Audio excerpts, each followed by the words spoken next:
You're scanning a crowd looking for one friend. And there they are. You spot them in an instant.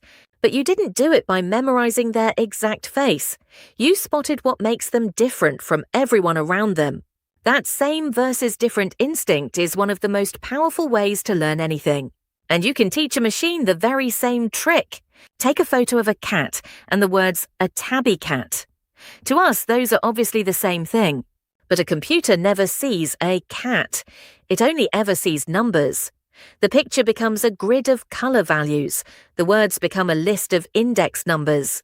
A grid of color numbers on one side, a list of word numbers on the other.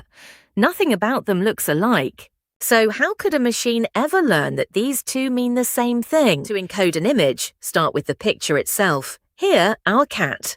Chop it into an 8x8 grid, 64 little patches.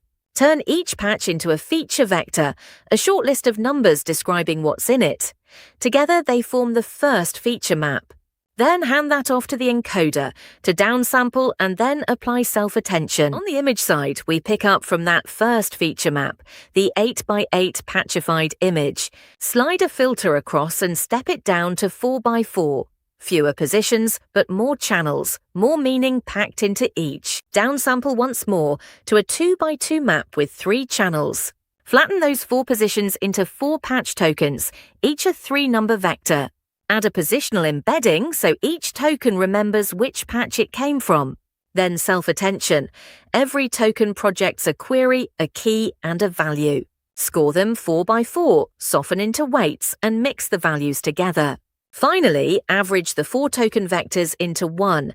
That single vector is the encoded image, the very same size as the encoded text. On the text side, the caption, a tabby cat, is first broken into tokens, including special markers for padding and end of text. Each token becomes a small 3-number vector, its embedding. Then the same self-attention we've seen before. Every token casts a query, a key, and a value. They score against one another, 5x5, soften into weights, and mix the values together. Finally, take just the end of text tokens vector and project it. That's the encoded text, one 3-dimensional vector, the exact same size as the encoded image, so the two can be compared. Now the two towers meet. Here are the encoded vectors. 4 images in teal, 4 captions in blue, each just a point in one shared space. Plot them in space, and at first the cat image and its caption point in completely different directions.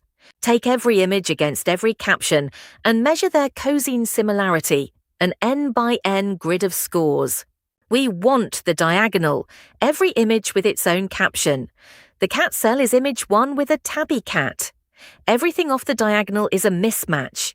And here's the loss we minimize. Now train.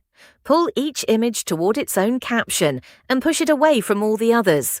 Watch the vectors swing into line and the diagonal of the matrix light up bright.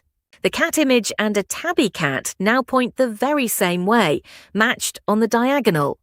That's contrastive learning, the machine teaching itself that a picture and its words mean the same thing. Step back, and clip is really just 2 encoders that share one space.